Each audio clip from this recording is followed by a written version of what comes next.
Assalamualaikum warahmatullahi wabarakatuh. Pertama-tama marilah kita panjatkan puji syukur atas kehadirat Allah yang telah memberikan rahmat, taufik, hidayahnya sehingga kita dalam keadaan sehat walafiat. Dua kalinya salawat serta salam kita aturkan kepada junjungan kita Nabi Muhammad SAW. Sebelumnya izinkan saya memperkenalkan diri. Nama saya Raffi Istighfar Maulana, NPM 220360101001 dari Prodi Teknik Mesin. Di sini saya akan mempresentasikan PPT yang saya buat tentang mekanisme penguatan logam. Apa itu mekanisme penguatan logam? Mekanisme penguatan pada material logam merupakan hubungan antara pergerakan dislokasi dan sifat mekanik dari logam. Kemampuan suatu material logam untuk diubah secara plastis tergantung pada kemampuan dislokasi untuk dapat bergerak. Penggunaan partikel sebagai bahan penguat dari komposit logam memiliki keunggulan untuk meningkatkan kekuatan dan modulus dari komposit. Pengaruh dari mekanisme penguatan disebabkan oleh adanya penguatan partikel pada sifat mekanik dari komposit. Selanjutnya, penghalusan butir adalah salah satu cara yang efektif bagi penguatan yang dihasilkan dengan menghalangi pergerakan dislokasi di sekitar batas butir. Dengan mengecilnya ukuran dari butir akan meningkatkan batas butir per unit volume dan mengurangi garis edar bebas dari slip yang berkelanjutan. Next. Pergerakan selanjutnya membutuhkan tegangan yang tinggi untuk membuka atau menghasilkan suatu dislokasi baru pada butir berikutnya. Pada baja, penghalusan butir adalah mekanisme penguatan yang paling diinginkan karena merupakan satu-satunya mekanisme penguatan yang dapat meningkatkan kekuatan dan ketangguhan Kirby. Next. Pada logam polikristalin seperti pada baja, ukuran butir memiliki pengaruh yang sangat besar terhadap sifat-sifat mekanisnya.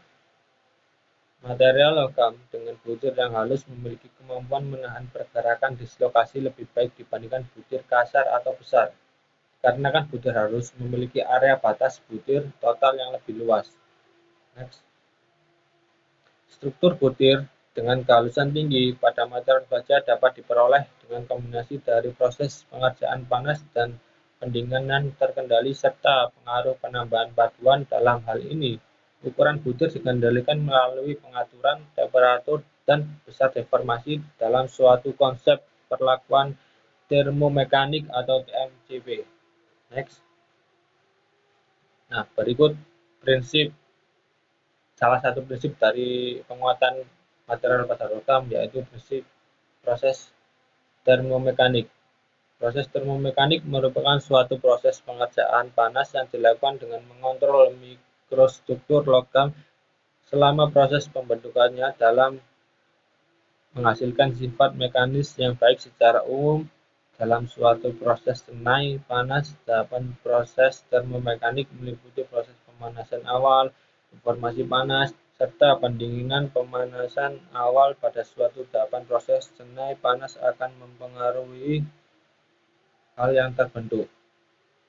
Selanjutnya, pengendalian struktur austenit pada proses termomekanik baja karbon.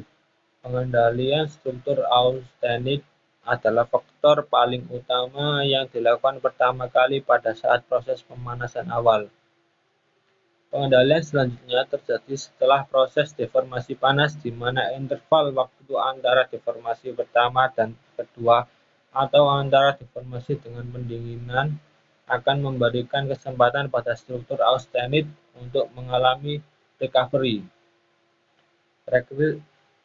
rekristalisasi, dan pertumbuhan butir. Kemudian pendinginan menjadi proses terakhir tahapan pengendalian hingga didapat struktur akhir dari yang diinginkan. Secara skematis, perubahan struktur yang terjadi selamanya. Sekian presentasi dari saya. Bila ada salah kata, mohon maaf sebesar-besarnya. Assalamualaikum warahmatullahi wabarakatuh.